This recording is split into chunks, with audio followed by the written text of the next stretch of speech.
Coups అంచేత వారి పాటలు చక్కగా విని నన్ను కూడా వినివ్వండి. నేను పాడితే ఇంకేముంటుంది అందులో, పాడచ్చు.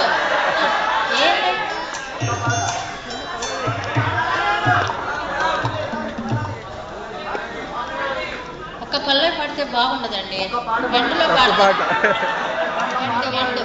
ఇంకా 3 పాటలతో ముగుస్తుంది, 4వ పాట నాదే. ఓకే, మాట ఇచ్చారు.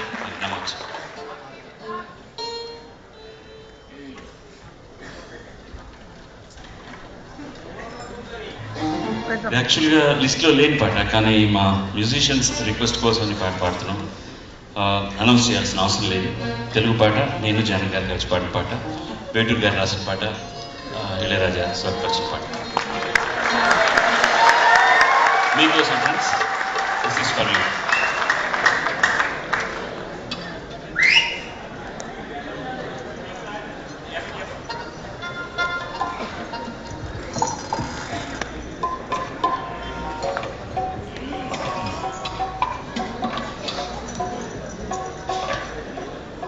ఎంత టీం వర్క్ ఉంటుంది ఒక పాట ప్రాణ ప్రతిష్ఠ చేయాలంటే. ముందుగా చప్పట్లు దొరికేది పాడేవాళ్ళకి, కానీ అదే చెప్తున్నాను, ముందుగా చప్పట్లు దొరికేది పాడేవాళ్ళకి, కానీ పాడేవాళ్ళు కష్టపడి వడ్డించిన విస్తరణలు అన్నీ వేసిన తర్వాత తిని రుచులు చెప్పేలాంటి వాడు అనమాట. అంతకు మునుపు ఒక పాటను ఒక రూపకల్పన చేయడానికి ఎంతమంది ఎంత ప్రసవ వేదన పడతారంటే, ఒక అద్భుతమైన సందర్భానికి ఒక రచయిత రాయడం, దానికి స్వరకల్పన చేయడం, ఆర్కెస్ట్రేషన్ చేయడం, దాన్ని బ్యూటిఫుల్ మ్యూజిషియన్స్ వాయించడం, అద్భుతంగా రికార్డింగ్ చేయడం, దాన్ని అందంగా తెర మీదకి ఎక్కించడం, మీరందరూ చప్పట్లు కొట్టడం. మేము చివరిన వచ్చేవాళ్ళం పాడేవాళ్ళం యాక్చువల్గా. అందుకని ఈ పాటకు సంబంధించినంత వరకు చాలామంది టీం వర్క్ ఉంది. బట్ దిస్ సాంగ్ ఇద్దరికి మాత్రం చెందుతుంది నా దృష్టిలో. 1 ఇళయరాజా, 2 వేటూరు సుందరరామన్.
కనులలోని కావ్యమా కౌగిలింత ప్రాణమా ప్రియతమా ప్రియతమా ప్రియతమా